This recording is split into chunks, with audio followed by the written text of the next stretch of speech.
Hi Sanjay family అందరికీ శుభోదయం. Welcome to Karapur vlogs. కరపూర్లో శ్రీరామనవమి వేడుకలు చాలా ఘనంగా మొదలయ్యాయి. కొన్ని టెంపుల్స్లో స్వామివారి కళ్యాణం చేస్తుంటే మరికొన్ని టెంపుల్స్ చైత్ర నవరాత్రులు నిర్వర్తిస్తున్నారు. నింపూరాలో ఉన్న శ్రీ కనకదుర్గ వసంత నవరాత్రి మహోత్సవం కనకదుర్గ టెంపుల్లో నిర్వర్తిస్తున్నారు. ఫస్ట్ రోజు కలశ ప్రతిష్ట, సెకండ్ రోజు హరిద్రాలంకరణ, నింబఫల అలంకరణ, పులంగి సేవ, మృత్తిక కంకణ అలంకరణ, సామూహిక కుంకుమ పూజ, పండ్లతో అలంకరణ, శాకాంబరి అలంకరణ, పూర్ణాహుతి, అలాగే నారాయణ సేవ కూడా చేశారు.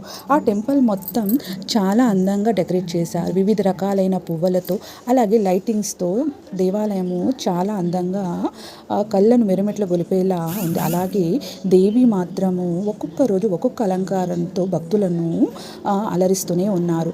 అలాగే దుర్గాదేవికి ఉయ్యాల సేవ కూడా ఎవ్రీడే జరుగుతూనే ఉంది. అలాగే ఆ దుర్గాదేవి యొక్క కథను కూడా చదువుతున్నారు ఈ టెంపుల్లో. ఇలాంటివి ఈ టెంపుల్లో డైలీ 9 days నిర్వర్తిస్తూనే ఉన్నారు. అలాగే చాలామంది భక్తులు కూడా పాల్గొన్నారు. మరొక అందమైన వీడియోతో మళ్ళీ కలుద్దాం.